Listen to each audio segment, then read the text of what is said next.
రెండు రాష్ట్రాల మధ్య ఉన్న సమస్యలను, నదీ జలాల సమస్యలను, నిధుల సమస్యలను, శాసన సమస్యలను త్వరగా పరిష్కరించుకుంటే అందరికీ మేలు జరుగుతుంది. సార్, అమరావతిలో జగన్ ఎంట్రీ, రైతులతో రాజీ, మళ్ళీ మావిగాను నారాయణ కౌంటర్. ఇది ఇంకోటి. ఇప్పుడు పవన్ ఇక్కడ హైదరాబాద్లో రీఎంట్రీ లాగే నిన్న జగన్ రైతులు వెళ్ళి కలుసుకున్నారు. ముఖ్యంగా పెనుమాక రైతులు వెళ్ళి కలుసుకున్నారు. అలాగే పెనుమాకతో పాటు ఇంకో 3-4 ఊళ్ళు, ఉండవల్లి, పెనుమాక, ఎర్రబాలెం, కుర్రగల్లు, ఇంకో 3 గ్రామాలు, ఇట్లాంటి వాళ్ళు కలుసుకున్నారు. వాళ్ళు ఫిర్యాదు లేదా బాధ వేదన ఏంటి, మేము ఇదివరకు ఇచ్చిన భూములు వాటికి సంబంధించి ఆ ప్లాట్లు సరిగ్గా ఇవ్వలేదు. రెండవది, మేము ఇవ్వని ప్లాట్లను కూడా కమర్షియల్ ప్లాట్ల కింద వేరే వాళ్ళకి ఇస్తున్నారు. మూడవది, మా పొలాల్లో కూడా మా అనుమతి లేకుండా కాలువలు, రిజర్వాయర్లో తవ్వటం, ఇట్లాంటి పనులు చేస్తున్నారు. మేము ఇచ్చింది ఇచ్చాము, ఇంకా మిగిలింది కూడా ఇచ్చేసి మొదటి దశ అయిపోయింది అనుకుంటే ఇప్పుడు మళ్ళీ దశ భూ విస్తరణ కింద, భూ సమీకరణ కింద మళ్ళీ 50,000 ఎకరాలు అంటారు. మా వల్ల కాదు, కాబట్టి మా సమస్యలు పట్టించుకోవడం లేదు అని జగన్కు చెప్పాను. నిజంగా జగన్ దగ్గరికి ఎందుకు వెళ్ళారు అంటే, ఒక పత్రిక రాస్తూ ఉంది, వైసీపీ తీసుకువెళ్ళిన రైతులు జగన్ను కలిశారని. సార్, జగన్ దగ్గరికి వైసీపీ వాళ్ళు కాకపోతే టీడీపీ వాళ్ళు తీసుకెళ్తారా సార్? నాకు అర్థం కాదు. 1990కి వర్మ తీసుకొస్తాడు కానీ వేరే వాళ్ళు తీసుకురారు కదా. అంటే రాజకీయాలు, మీడియా ఎంత డివైడ్ అయిపోయిందంటే ఈరోజు చదివిందే చెప్తున్నాను నేను. కానీ మిగతా ఆ ఒక్క పత్రిక ఎలా రాసింది, మిగతా అన్ని పత్రికలు, బలపరిచే పత్రికలు అనేవి కూడా రైతులు వెళ్ళి ఆయన కలిశారు, ఈ సమస్యలు చెప్పారు. ఆయన కూడా, అందుకే నేను మావిగాను అన్నాను, 400 ఎకరాలు సరిపోతుంది రాజధాని కట్టడానికి.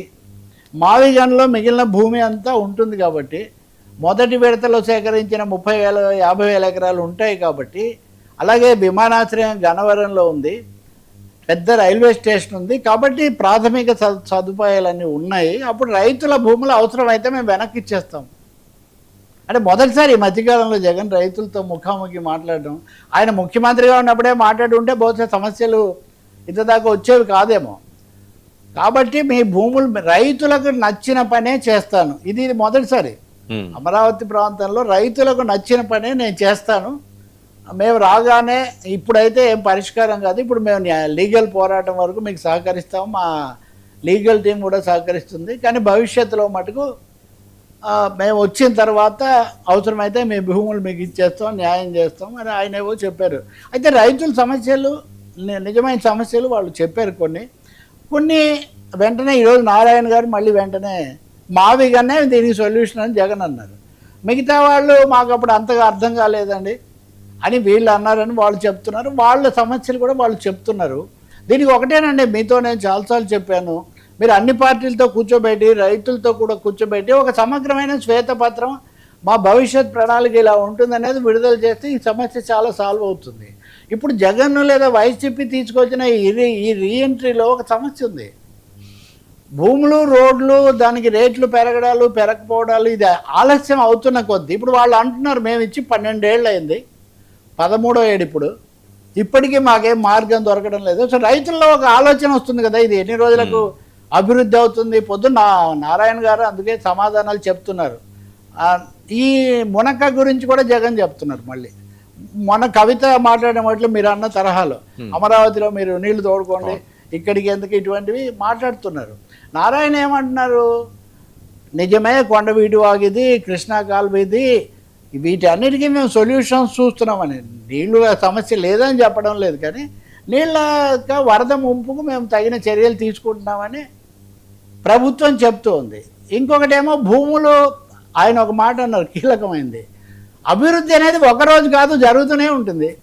హైదరాబాద్ కూడా ఇంకా అభివృద్ధి చెందుతూ ఉంది, ముంబై కూడా అభివృద్ధి చెందుతుంది, ఇంకా చాలా నగరాలు కూడా అభివృద్ధి చెందుతుంటాయి. అది ఒకరోజు ప్రాసెస్ కాదు, అంటే సమయం పడుతుందని దాని సందేశం ఏంటంటే, ఇక్కడే క్లాష్ వస్తుంది. నాకు తెలిసి ప్రభుత్వం అవగాహన పెంచి పారదర్శకంగా వ్యవహరించకపోతే, తమకు భూములు తమ ఆశించిన ధరలో లేకపోతే పునరావాసమో జరగకపోతే రైతుల్లో ఒక అసంతృప్తి పెరుగుతుంది.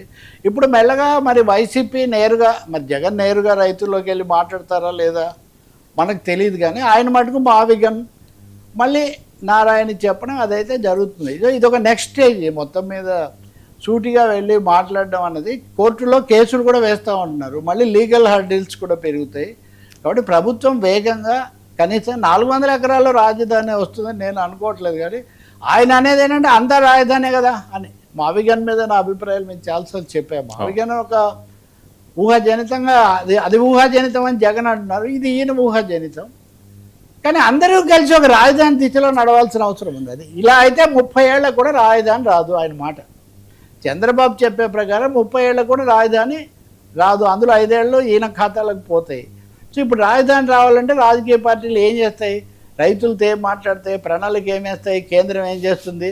పోతే నా ఉద్దేశం హైదరాబాద్ నుంచి వెళ్ళి పవన్ కళ్యాణ్ గారు ఆ అంశం మీద కేంద్రీకరించడం చాలా మంచిది. ఎందుకంటే ఆయన కూడా 2019కి ముందు 17 ఆ ప్రాంతాల్లో ఉండవాళ్ళు పెనుమాక రైతులతో, ఉద్దండ రాయపాలెం రైతులతో మాట్లాడారు. నా పుస్తకంలో అప్పటి మాటలు ఆ ఫోటోలు కూడా ఉన్నాయి.